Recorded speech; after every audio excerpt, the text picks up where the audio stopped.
Hey guys, so please excuse my mug. Um, but I'm on set right now and I have an hour of a break, so I thought I maybe could do kind of like Q&A but answer with videos as answers. Yeah, you know what I mean.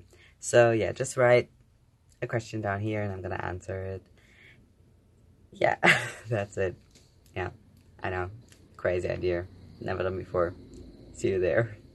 Yes, actually, the time has come where you can ask work-related questions. Like at the convention and at the event, I thought there would be like more questions, but I didn't take into account that we were so many people. So yeah, so we filmed the Abbey Ball in like 2 days, and I think that were like the most fun days of filming for me. Like my favorite enemy kind of because there were so many people there, and it was just all of us, and it was really fun.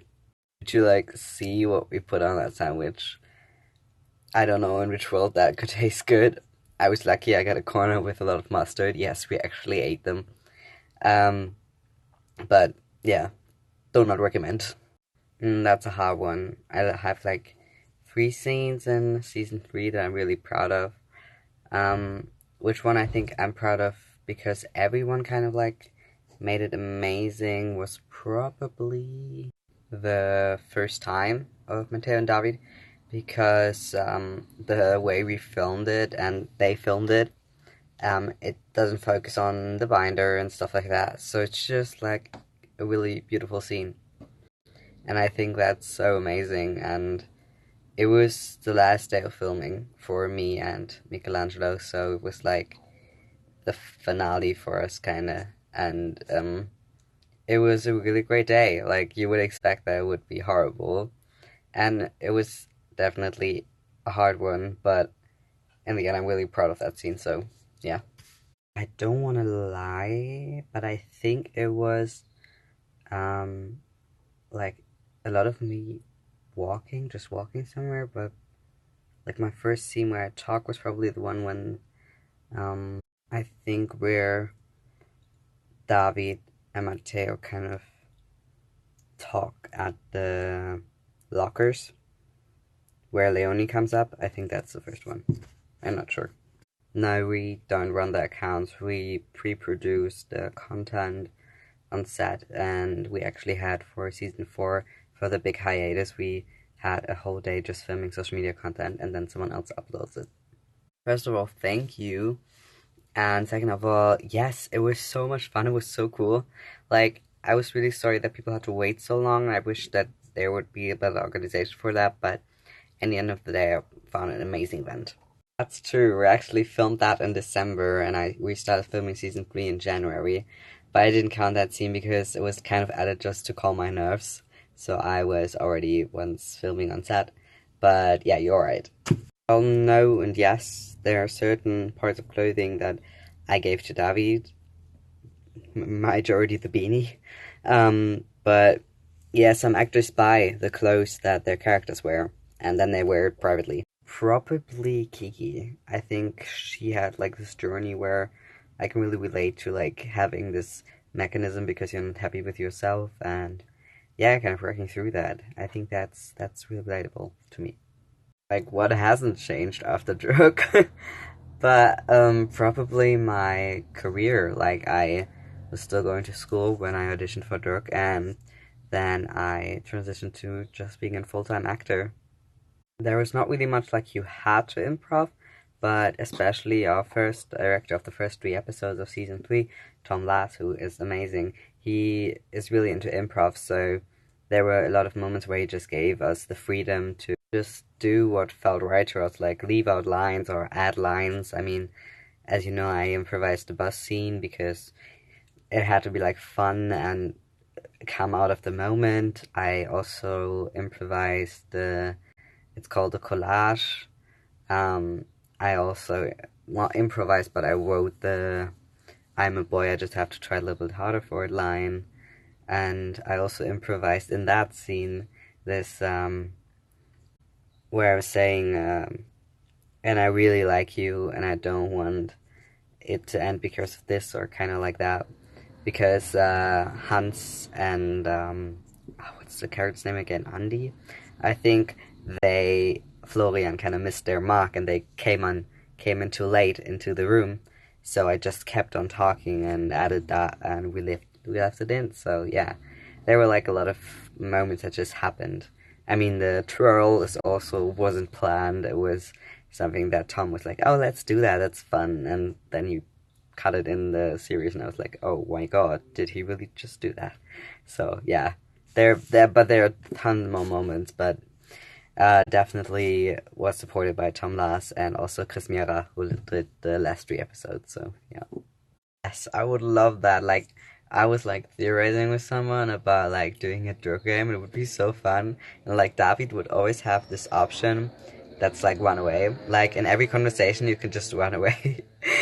Yeah. So what I wanted to say that is I'm not really great at riding a bike, and I haven't ridden a bike since forever when we filmed the scene where they ride a bike. So I was terrified. Uh, because they just like said, "Oh yeah, well we don't have like they didn't barricade the road or anything. They just kind of like said, oh well, just ride like the considering the normal rules, Straßenverkehrsregelung. I don't know what's that in English, and I didn't know them. I didn't know the rules. I was just like, oh my god, I'm gonna die. So I just rode my bike and hoped I wouldn't die. So yeah, that was really awkward for me. And yeah, then I had to like get off the bike, and the bike was too big for me, so I didn't really get off the bike right, and I was kind of like kept like being clumsy and stuff like that. And then the director Pulla back kind of came to me, looked me straight in the eye, and said, "Lucas, you have to be careful that David doesn't become uncool here." And I was like, oh my god, I'm gonna fuck this up. So that was really funny in the afterwards, but stressful in that moment. And awkward.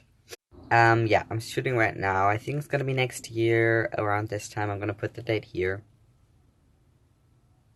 And yeah, I think that's when it's gonna come out. I actually don't know what they're gonna put out because I watched a different bloopers videos already. At the end of season 3, we had one. So I don't know what they're gonna put out. I just had that picture and I thought it was fitting, so it was so cool. Like, there's this picture on my Instagram where I'm sitting on a theater, like, and that's in that military base. It's amazing.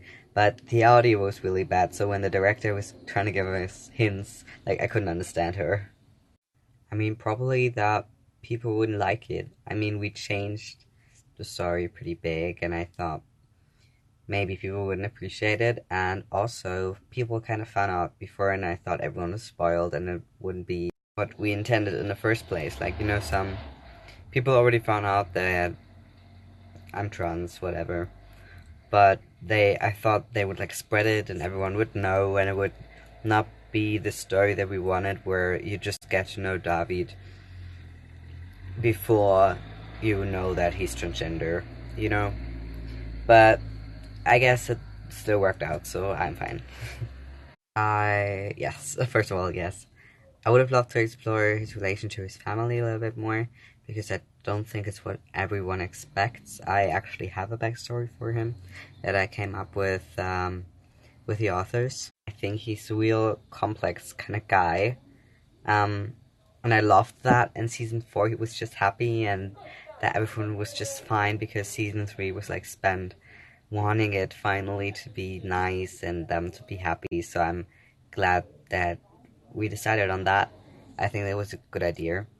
But yeah, uh, if I could wish for something, if there would be a future for David, I would like love to explore like his relationship with his family and what it kind of means like for him as a director. We see that he struggles kind of with it, and what does that mean if you want something but you kind of can't do it.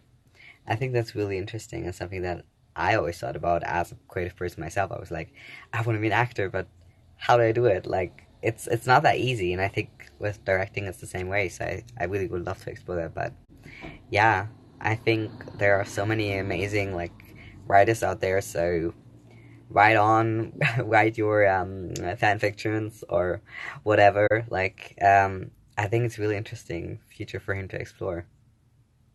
Yeah, so I guess I can clear it up now. Why wait? It's like coming out next year. I don't know if you even care until then, but whatever. We can talk about it now. So, it's a controversial role because some of you probably guessed that the character is one letter in the LGBT, and in Germany, it's not as common as you probably think after watching Drug that a character gets tightly casted like that. In my case, you know what I mean? And